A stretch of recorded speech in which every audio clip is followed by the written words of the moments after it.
Compañeros, en esta ocasión vamos a trabajar en la construcción de una distribución de frecuencias, pero para datos cualitativos. Recuerden, nos permite agrupar la información para sus análisis un poco más profundos. El ejemplo es, tenemos 40 alumnos de una primaria X y se les preguntó cuántos hermanitos tienen, ¿sí? Aquí tenemos las 40 respuestas. Lo que vamos a hacer primero, aquí no tengo que calcular el número de clases y demás. Lo que vamos a hacer es definir cuántas respuestas podemos tener o tenemos. Entonces, clases, voy a tener las posibles respuestas. 0 hermanitos, 1 hermanito, 2 hermanitos, 3 hermanitos, 4 hermanitos. ¿Qué significa? Categorizamos las clases para datos cualitativos, recuerden ustedes. Ahora vamos de la misma forma como lo hacemos con los datos cuantitativos, vamos a tener la columna de las frecuencias. Tenemos que irnos a contar precisamente cuántas respuestas corresponden a cada una de estas clases. ¿Cuántos dijeron de los 40 alumnos que tienen 0 hermanos? Vamos a ver. Tengo 3, 4, 5, 8, 9, 10, 11, 12.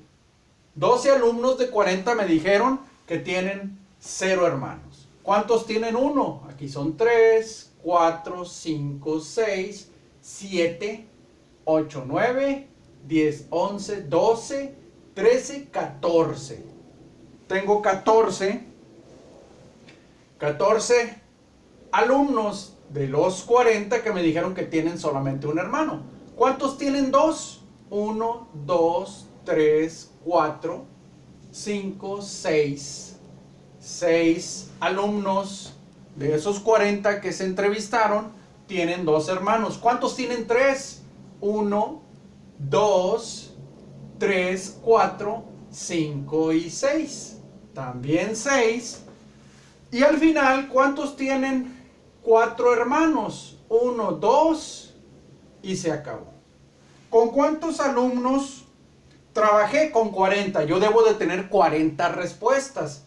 12 y 14 son 26. 32, 38 y 2 son 40. Las 40 respuestas que tuve en mi en mi cuestionario. Ahora vamos a calcular la frecuencia relativa. Recuerden, ¿qué tanto implica esa respuesta de 12 en cuanto al total? Entonces será 12 entre 40, 14 entre 40, 6 entre 40, 6 entre 40 y 2 entre 40. El resultado de esta división, ese cociente que voy a obtener, es el valor precisamente que estoy buscando.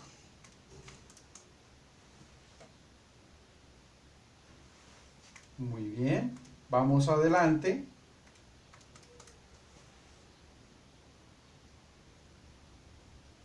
Y al final, 2 entre 40. El total de estas frecuencias relativas me debe de dar 1, 20, 35, 70 y 30, la unidad.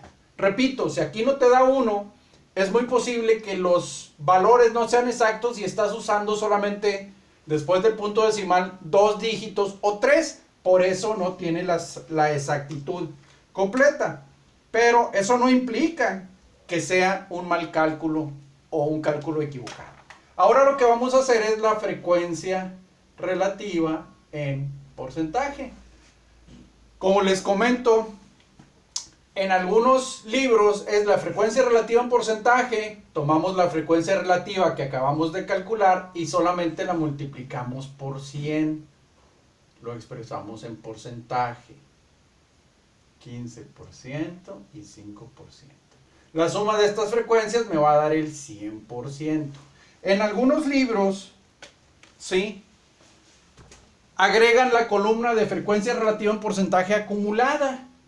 Nosotros no la vamos a poner porque es bastante sencillo hacer la suma, pero sí vamos a poner o vamos a agregar la frecuencia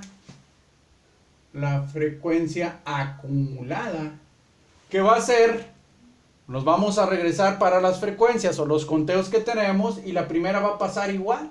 Y a partir de la primera empiezo a sumar. 12 y 14 empiezo a acumular, son 26, 26 y 6 son 32, 32 y 6 son 38 y 38 y 2 son 40. El total de información o de valores, de respuestas que obtuve en mi encuesta de los datos cualitativos, recuerden, es el número de hermanos que tienen 40 alumnos en X primaria. Prácticamente hemos terminado la distribución de frecuencias y esto me permite visualizar más claramente qué porcentaje de esos 40 alumnos tienen 3 o más hermanos en casa. Si ustedes se dan cuenta, son 6 y 2 son 8, 8 de 40. ¿Qué significaría? El 20% de esos 40 alumnos, sí, tienen 3 o más hermanos en casa. ¿Qué me pudiera o para qué me sería de utilidad esta información? Pues yo pudiera, en base a esto, proponer un plan de becas o un plan de apoyos para las familias que más hijos tuvieran en casa. Y esto es muy fácil de determinar porque, repito, aquí podemos ver de 3 o más son 6 y 2 son 8, 8 de 40. ¿Qué significaría? El 20% del total estarían entrando en ese esquema de apoyo, si así fuera el caso. Recuerden que para poder graficar, dependiendo del tipo de gráfica que me pidan, yo puedo graficar una ojiva y en el eje de las X voy a tener las clases. En el eje de las Y voy a tener las frecuencias acumuladas, porque la ojiva, ¿sí?, siempre va a ir hacia arriba y lo más que puede pasar es que se mantenga y luego siga subiendo. Aquí tendría precisamente las clases, el 0, el 1, el 2, el 3, el 4, ¿sí? Y de este lado serían las frecuencias acumuladas, el 12, el 26, el 32 y así sucesivamente. Fíjense muy bien entonces cómo en base a esto nosotros podemos hacer un análisis más profundo una vez que ordenamos de alguna forma en las clases la información que nos presentan.